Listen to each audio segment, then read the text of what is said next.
lose a dozen games off the division lead, stagger toward the finish line, then win the World Series? Can the Dodgers really pull this off? One of the Dodgers already has. In 2005, when Brandon McCarthy pitched for the Chicago White Sox, his team led its division by 15 games on August 1. Their lead fell to 1.5 games on September 22, but they rallied to win 8 of the final 10 games in the regular season and then went 11-1 in the playoffs, including a sweep of the Houston Astros in the World Series. "I remember the panic was extremely external," McCarthy said. "It was media going on about how this was going to be the biggest collapse ever. On the inside, I don't remember it being much different. You just keep playing, and eventually things regress back to the mean in your direction. If you're a good team, you're a good team. You let the hysteria sit on the outside. On the inside, it just stays a group of guys, you do your workout, you do your things, and then you go play baseball. Unless you have a thing where it's a complete collapse and a lack of effort and everybody has given up, and that's certainly not the case, and it isn't the case in many places, you keep at it." Set lineup?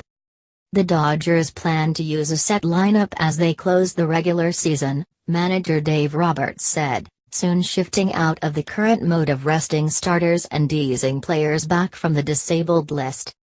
The lineup: Cody Bellinger at first base, Corey Seager at shortstop, Justin Turner at third base, Chris Taylor in center field and Sheil Puig in right field, along with some combination of Austin Barnes and Manny Grandal at catcher and Logan Forsythe and Chase Utley at second base.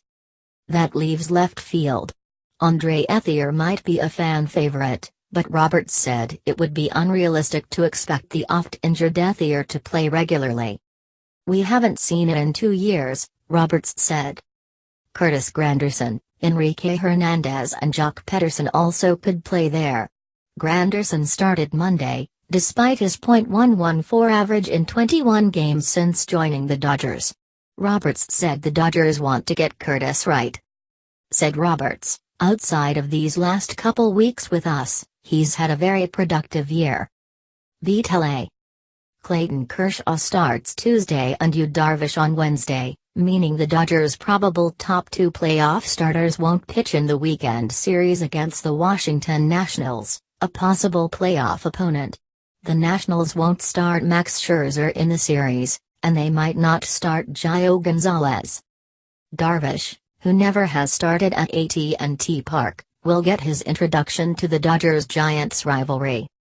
"When we went to San Diego and Arizona, they were constantly saying, 'Beat LA,'" Darvish said through an interpreter. "It's the same thing. The Giants fans just might convince him otherwise." Hero of 88. Mel Didier, a scout for multiple organizations in his 6 decades in baseball and an unsung hero in the Dodgers' greatest moment of the past 30 years, died Sunday night. He was 90.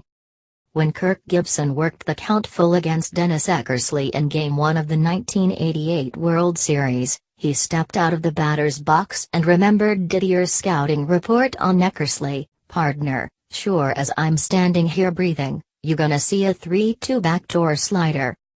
Didier called it. Eckersley threw it. Gibson hit it, for one of the most legendary home runs in baseball history. Please subscribe my channel.